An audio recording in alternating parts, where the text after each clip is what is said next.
ప్రతిపక్షంగా ఉన్న వాళ్ళందరూ చాలా విషయాలు, చాలా అవాస్తవాలు మాట్లాడారు అధ్యక్ష. ఫస్ట్ ఆఫ్ ఆల్, ఏదైతే తెలుగుదేశం పార్టీ ఎన్టీ రామారావు గారి హయాంలో కానీ, చంద్రబాబు నాయుడు గారి హయాంలో కానీ 25 పైన కాలేజెస్, మెడికల్ కాలేజెస్ తీసుకొచ్చిన మాట వాస్తవం. మీకు కావాలంటే ఈ నోట్ కూడా పంపిస్తాం అధ్యక్ష. తర్వాత మీకు ప్రైవేటైజేషన్ మీద ఎందుకంత మోజు అని మాట్లాడుతూ ఉన్నారు. అసలు ఎవరు చేస్తున్నారు ప్రైవేటైజేషన్ అనేది ఇది ప్రైవేటైజేషన్ కాదు, ఇది public private partnership PPP model అని చెప్తా ఉన్నాం అధ్యక్ష.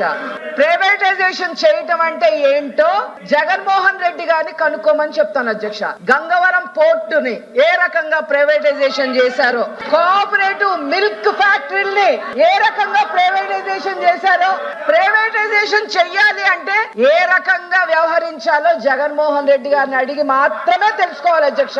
తర్వాత అధ్యక్ష, మూడో విషయం నేను ఒకటే చెప్తున్నా అధ్యక్ష. అసలు PPP మోడల్ అనేది ఒక డీటెయిల్ స్టడీ LOP గారి దగ్గర నుంచి ఎవరైనా చేస్తే బాగుంటుంది అధ్యక్ష. ఈ PPP మోడల్ అనేది ఒక పార్టీకి సంబంధించిందో, ఒక వ్యక్తికి సంబంధించిందో కాదు అధ్యక్ష. కొన్ని దశాబ్దాలుగా భారతదేశంలో అభివృద్ధి కోసం, ఇన్ఫ్రాస్ట్రక్చర్ కోసం, సర్వీసెస్ కోసం ఈ PPP మోడల్ ని అందరూ కూడా ఆహ్వానిస్తున్నారు అధ్యక్ష. మీరు రైల్వేస్ తీసుకోండి, ఎయిర్పోర్ట్లు తీసుకోండి, అదే విధంగా నేషనల్ హైవేస్ తీసుకోండి, గ్రీన్ ఫీల్డ్ ఎయిర్పోర్ట్లు తీసుకోండి, ఏది తీసుకున్నా కూడా నేనే పవర్ ప్లాంట్ ఇక్కడ మన ఆంధ్ర రాష్ట్రంలో పవర్ ప్లాంట్లు, ఏది Krishnapatnam ultra mega power plant దగ్గర నుంచి అన్ని కూడా పబ్లిక్ ప్రైవేట్ మోడల్లో చేసినవి అధ్యక్ష.